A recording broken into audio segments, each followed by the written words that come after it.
प्रश्न एक, सेल के दौरान एक दुकान सभी वस्तुओं के अंकित मूल्य पर 10% बट्टा देती है। बट्टा का मतलब है यहाँ पर डिस्काउंट। ओके, 1450 रुपये अंकित मूल्य वाला एक जीन्स और 2 कमीज़ें जिनमें से प्रत्येक का अंकित मूल्य 850 रुपये है को खरीदने के लिए किसी ग्राहक को कितना भुगतान करना पड़ेगा। ओके, तो सभी वस्तुओं के अंकित मूल्य पर बट्टा है 10%। जीन्स का अंकित मूल्य है 1450 रुपये और प्रत्येक कमीज़ का अंकित मूल्य है 850 रुपये। ये हमें दिया हुआ है। ठीक है, अब जीन्स पर बट्टा, इसके लिए सूत्र है बट्टा गुणा अंकित मूल्य अपॉन में 100। बट्टा है 10, अंकित मूल्य है 1450 अपॉन में 100। ओके, अब इसे हम कैंसिल करेंगे। देखो, 0 से 0 कैंसिल, इस 0 से ये वाला 0 कैंसिल, यहाँ पर बच गया 145। तो ये आ गया आंसर 145 रुपये। जीन्स पर बट्टा 145 रुपये। ओके, तो जीन्स का विक्रय मूल्य 1450, ये वाला 1450। ओके, माइनस करेंगे इसमें से हम बट्टा आया है 145 रुपये। 1450 माइनस 145, ये रही माइनस। 10 में से 5 गया 5, यहाँ पर बच गया 4। 4 में से 4 गया 0, 4 में से 1 गया 3 और यहाँ पर 1। तो जीन्स का विक्रय मूल्य आ गया 1305 रुपये। ओके, अब 2 कमीज़ का अंकित मूल्य, हमें एक कमीज़ का मूल्य दिया है 850। तो 2 कमीज़ का अंकित मूल्य निकालने के लिए 2 से 850 को गुणा करेंगे। 85 दूनी होता है 170 और यहाँ पर ये वाला 0। तो 2 कमीज़ का अंकित मूल्य आ गया 1700 रुपये। अब 2 कमीज़ पर बट्टा यानी कि डिस्काउंट, उसका सूत्र है बट्टा गुणा अंकित मूल्य अपॉन में 100। बट्टा है 10, अंकित मूल्य है 1700 और यहाँ पर 100। अब इसे कैंसिल करेंगे।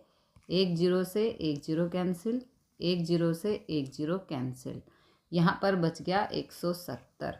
तो 170 रुपये आ गया 2 कमीज़ पर बट्टा यानी कि डिस्काउंट। ओके, तो 2 कमीज़ का विक्रय मूल्य हो गया 1700 में से माइनस करेंगे 170 को। ओके, तो ये रही माइनस। 0 में से 0 गया 0, 10 में से 7 गया 3, यहाँ पर बच गया 6, 6 में से 1 गया 5 और ये आ गया 1, 1530। ओके, 2 कमीज़ का विक्रय मूल्य आ गया 1530 रुपये। अतः ग्राहक को 1305, कौन सा 1305? ये जीन्स का विक्रय मूल्य था 1305। ओके, तो 1305 प्लस 1530, 2 कमीज का विक्रय मूल्य है 1530। तो इन दोनों को प्लस करेंगे।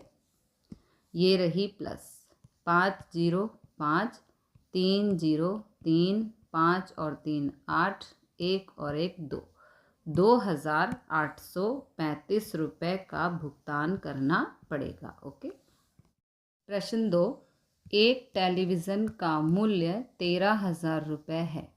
इस पर 12% की दर से बिक्री कर वसूला जाता है। यदि विनोद इस टेलीविज़न को खरीदता है तो उसके द्वारा भुगतान की जाने वाली राशि ज्ञात कीजिए। यहाँ पर क्रय मूल्य है 13,000 रुपये और बिक्री की दर है 12%। ओके, क्रय का मतलब है खरीदना। अब हमें यहाँ पर विक्रय मूल्य ज्ञात करना है। ओके, विक्रय मूल्य का मतलब होता है बेचना।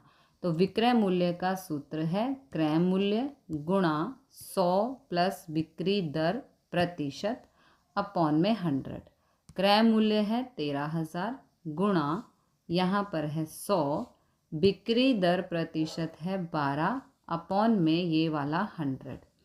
यहाँ पर 13,000, 100 प्लस 12 हो गया 112 अपॉन में 100। ओके, अब 2 जीरो से 2 जीरो कैंसिल, यहाँ पर बच गया 130 गुणा 112। ओके, 130 गुणा 112, तो 112 से 13 को गुणा करो, 3 दूनी 6, 3 एकम 3, 3 एकम 3, 2 एकम 2, 1 एकम 1, 1 एकम 1। अब यहाँ प्लस करेंगे, ये 6, 3 और 2 5, 3 और 1 4 और ये 1। ठीक है, तो ये आ गया 1456। अभी यहाँ पर ज़ीरो बाकी है तो इस ज़ीरो को यहाँ पर लगा देंगे, तो आंसर आ गया 14,560 रुपये। प्रश्न 3, अरुण एक जोड़ी स्केट्स पहिएदार जूते किसी सेल से खरीद कर लाया, जिस पर दिए गए बट्टे की दर 20% थी। यदि उसके द्वारा भुगतान की गई राशि 1600 रुपये है तो अंकित मूल्य ज्ञात कीजिए। ओके, तो यहाँ पर विक्रय मूल्य है 1600 रुपये।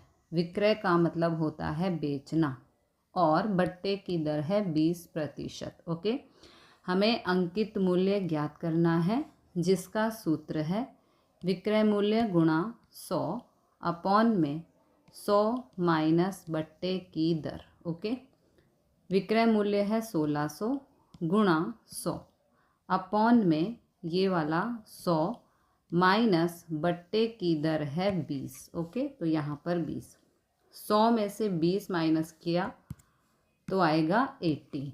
अब यहाँ पर कैंसिल करेंगे, 0 से 0 कैंसिल, 8 एकम 8, 8 दूनी 16 और ये वाले 2 जीरो। ओके, तो यहाँ पर बच गया ये वाला 200 गुणा में ये वाला 10। ओके, अब इन्हें गुणा करना है, 2 एकम 2 और यहाँ पर ज़ीरो हैं 1 2 3, तो 1 2 3, 3 ज़ीरो यहाँ पर लगा देंगे। इस प्रकार एक जोड़ी स्केट्स का अंकित मूल्य 2000 रुपये है। प्रश्न 4, मैंने एक हेयर ड्रायर 8% वैट सहित 5400 में खरीदा। वैट को जोड़ने से पहले का उसका मूल्य ज्ञात कीजिए। ओके, तो इसका आंसर होगा सबसे पहले क्रय मूल्य। क्रय मूल्य का मतलब होता है खरीदना। ओके, तो क्रय मूल्य है यहाँ पर 5400 और वैट की दर है 8%। ओके, तो माना वैट से पहले का मूल्य 100 रुपये है, तब वैट सहित मूल्य हो गया 100 प्लस 8। ओके, वैट सहित का मतलब ये जो वैट दिया है 8%, इसको 100 में प्लस कर देंगे। ओके, तो वैट सहित मूल्य हो गया 100 प्लस 8 यानी कि 108 रुपये। ओके, तो जब वैट सहित मूल्य 108 रुपये है तब वैट से पहले का मूल्य 100 रुपये है। ठीक है, जब वैट सहित मूल्य 1 रुपये है तब वैट से पहले का मूल्य 100 अपॉन में 108, ये वाला 100 और इस वाले 108 को यहाँ पर अपॉन में ले जाएंगे। ठीक है, जब वैट सहित मूल्य 5400 तब वैट से पहले का मूल्य 100/108 गुणा 5400, ये वाला 100/108 और इसको गुणा करेंगे इस वाले 5400 से। ओके, अब इसको सॉल्व करके 5000 आंसर आना चाहिए, तो हम इसे सिंप्लीफाई करेंगे। ओके, ये दोनों ही सम संख्याएं हैं, दोनों 2 से भाग हो सकती हैं, तो 2 पंजे 10 जीरो, 2 पंजे 10 और ये वाला जीरो यहाँ पर 50 आ गया, 2 पंजे 10, 2 चौक 8, ये आ गया 54। अब बीच में गुणा का निशान है तो तिरछा कैंसिल हो सकता है, 54 एकम 54, 54 एकम 54 और ये वाले 2 जीरो साथ में। ओके, तो ये बच गया यहाँ पर 50 गुणा और ये वाला 100। अब इन्हें हम गुणा करेंगे। 5 एकम 5 और यहाँ पर ज़ीरो हैं 1 2 3, तो यहाँ पर 3 ज़ीरो, तो आंसर आ गया 5000। प्रश्न 5, कोई वस्तु 18% GST सम्मिलित करने के बाद 1239 रुपये में खरीदी गई। GST जोड़ने से पहले का उस वस्तु का मूल्य ज्ञात कीजिए। ओके, तो माना बिना GST के वस्तु का मूल्य, GST का मतलब है यहाँ पर एक तरह का टैक्स। ओके, तो माना बिना GST के वस्तु का मूल्य 100 रुपये है। ओके, अब GST है 18%, इसलिए GST सहित वस्तु का कुल मूल्य होगा 100 प्लस 18। ओके, GST के साथ वस्तु का मूल्य होगा 100 प्लस 18, यानी कि 118 रुपये। ओके, तो जब कुल मूल्य 118 रुपये है तो वास्तविक मूल्य 100 रुपये। जब कुल मूल्य 1 रुपये है तो वास्तविक मूल्य 100 अपॉन में ये वाला 118। जब कुल मूल्य 1239 रुपये है तो वास्तविक मूल्य 100 बटे 118 ये वाला, और इसको गुणा करेंगे 1239 से। इसको सॉल्व करके 1050 आना चाहिए। ओके, तो इसको सिंप्लीफाई करना पड़ेगा। ये दोनों सम संख्याएं हैं, दोनों 2 से भाग होंगी। 2 पंजे 10 और 0, इसको 2 से भाग करेंगे।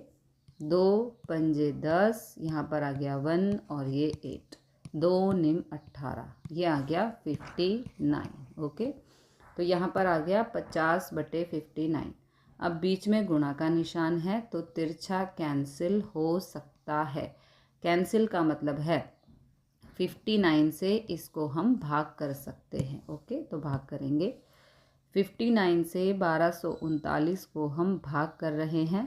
59 की टेबल हमें नहीं आती है तो हम गुणा की मदद से सॉल्व करेंगे। 59 दूनी 9 दूनी 18, 8 ऊपर गया 1, 5 दूनी 10 और 1 11, 118 आ गया। तो यहाँ पर 2, यहाँ पर 118, 13 में से 8 गया 5, यहाँ पर उतारा 9, 59 एकम 59, ये आ गया 21। ओके, 59 से इसको कैंसिल किया तो आ गया 21। अब यहाँ पर बच गया ये वाला 50 और ये वाला 21, तो 50 को 21 से गुणा करना है तो 21 पंजे होता है 105 और ये वाला 0 आंसर में आ गया, तो आंसर आ गया 1050।